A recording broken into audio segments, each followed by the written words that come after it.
These days, I'm a avid reader. I read a lot about philosophy, psychology, Indian history, mythology, and I watch a lot of videos about these subjects from the experts of these domains. And I listen to a lot of podcasts. And one of the greatest interpreter of mythologies, if you have not heard of him, hear it from me, is Joseph Campbell. Joseph Campbell. He's the one has inspired thousands of artists, painters, directors, movie directors, and writers, etc., by his magnum opus called A Hero's Journey, a book which interprets mythology and why we like mythology and how it has infused the culture, our culture, even now, current culture, and the current art, be it in movies or paintings or poetry or anything. All these new age writers are all inspired. I mean, even our own Devdutt Patnaik, I'm 100% sure he's read all of Joseph Campbell's work. So, while browsing through one of his books, I was just reading things and all that. There are a lot of.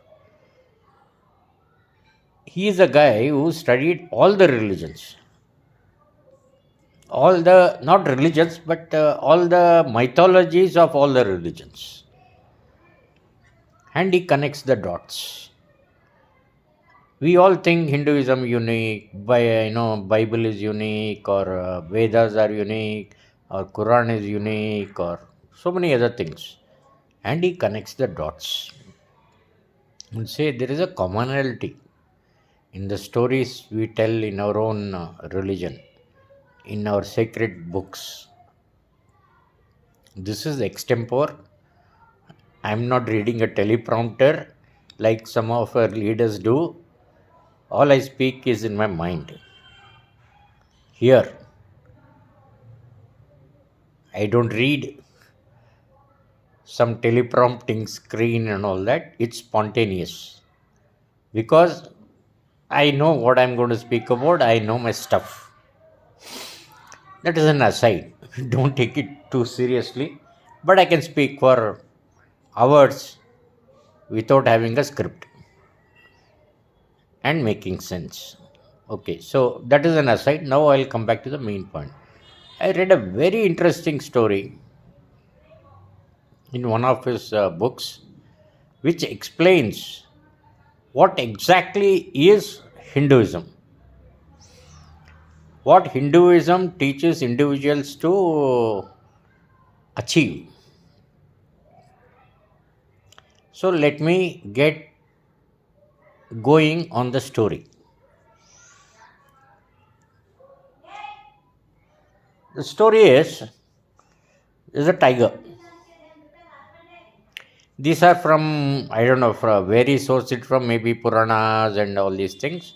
This story he recites and he writes in his book saying that the essence of Hinduism like this. So this is a story of a pregnant tigress. Pregnant tigress is hungry. She is desperately trying to save her child inside her womb. And she is also hungry. And she says, and it's a dry season in the forest, and she's not getting easy prey.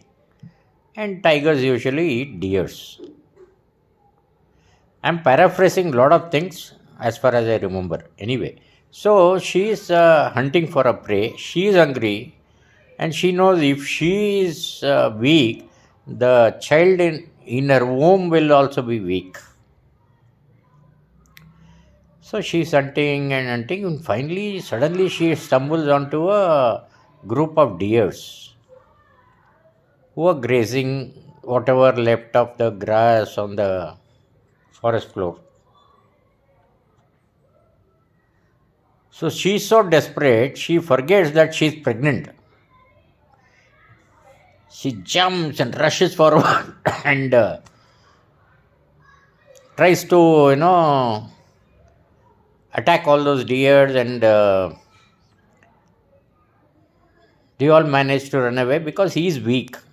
She's weak because of weight, pregnancy, and all that. She's weak, but because of the effort, violent effort, she gives birth to the tiger baby, and she dies. So all the deers are scattered. Tiger makes one last ditch effort to save herself and the child, and she pounces on all these guys, and all the deers run away.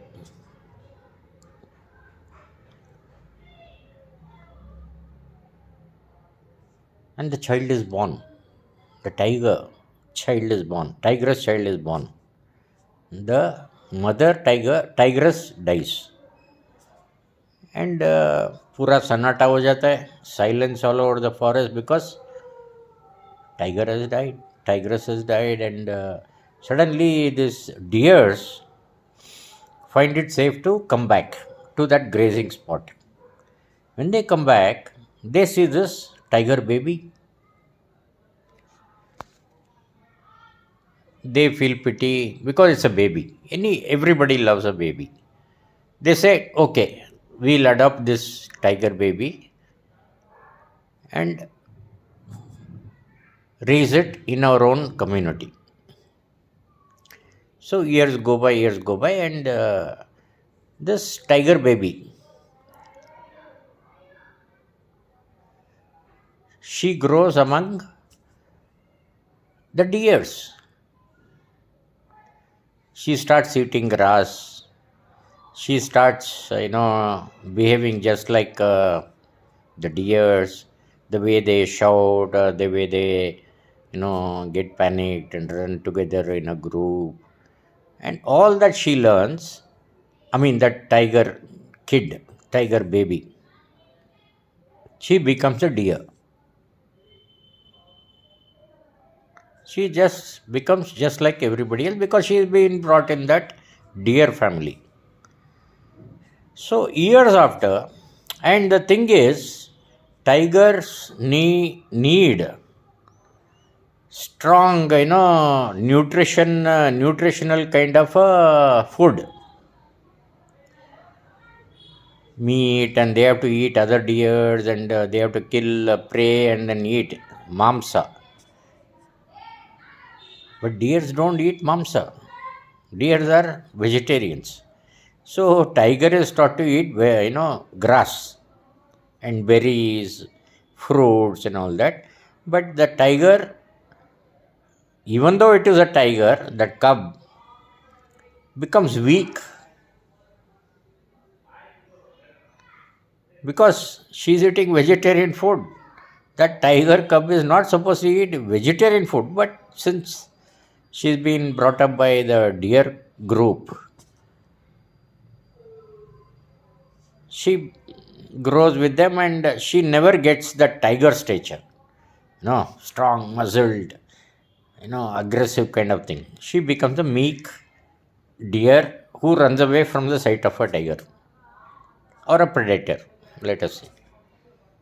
This story is very interesting because this is a concept of Hinduism. This is concept of yoga. This is a concept of dharma. This is the story about reaching your potential. Hinduism is about reaching your potential, not success, money, this, that. Anyway, so what happens is down the line after some years, I'm telling a story which I found accidentally when I was reading Joseph Campbell's book on art of living. Not this Sri Ravi Shankar Carter living. He is a fraud. Okay. Joseph Campbell has written a book called Art of Living. You can download it, it's free. Anyway, so what happens is, down the year, suddenly another huge tiger comes searching for prey, and it jumps into the forest, and all this group of deers run away. Except this weak tiger, which has been eating grass. It was not able to run away so fast, it got caught. Then the tiger catches this weak, tiger cub, and he sees him. Arey, he's a tiger. But that tiger cub has been brought mentally as a deer. Then he says, Arey yaar, you are a tiger. You are part of my family. I can't eat you. And why are you like this, so weak and all that? He says, I don't understand. And he said, whatever deer say, no. He's shouting he is not roaring like a tiger. This senior tiger got so upset. What is this here? My own family member has become like this. He is, barking like a deer.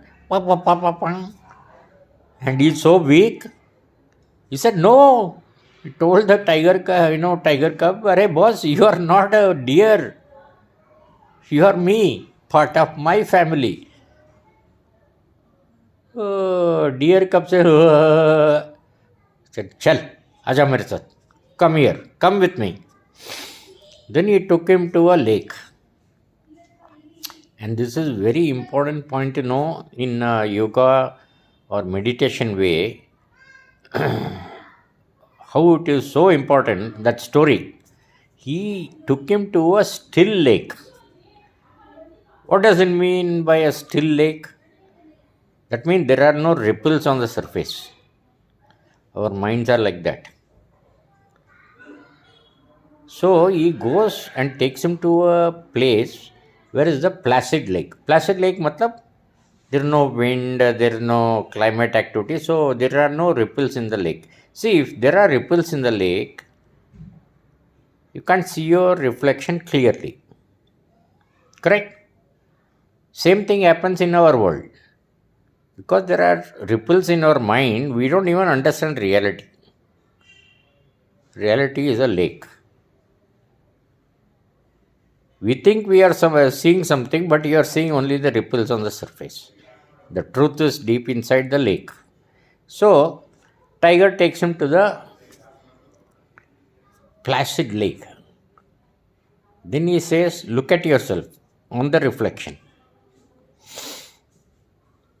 And the tiger sees his reflection.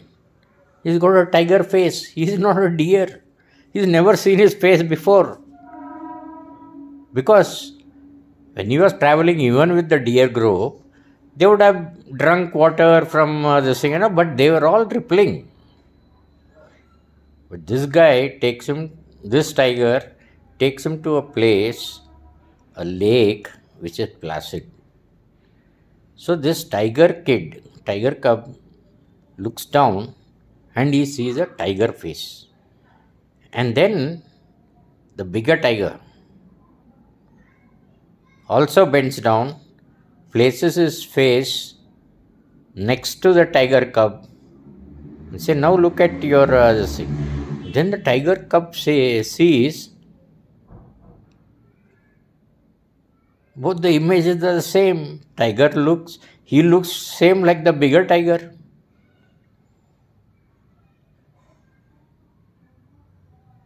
Got my point? So the tiger says, boss, you are not a deer. You are not a grass eater. You are like me. Great fighter, tiger, strong, beauteous. So you are part of me. Then the tiger cub realizes and joins the tiger family. This is Hinduism.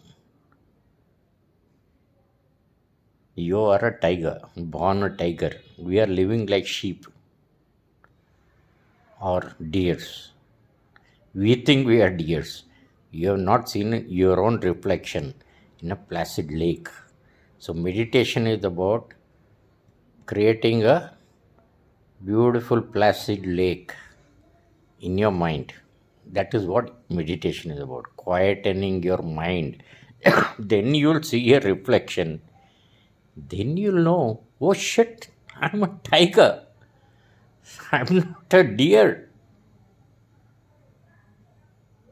How profound this story is, connects to everything about Hinduism, is about finding your true nature. This is a parable. What I told you is a parable, it's a story. But it's the same thing. Finding your true nature is the main thing. And for that,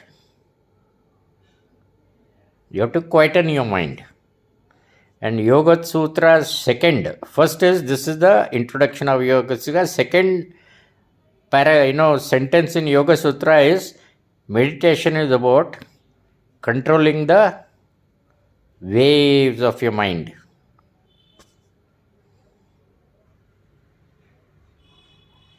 Got it? So find the tiger in you, quieten the lake, your mind. Then magic will happen to you. But we are busy making money, having sex, producing kids, criticizing others. Hinduism is never about judging the society. Hinduism about finding your lake. Find that pleasant lake. See your reflection. You become Aham Brahmasmi. Thank you.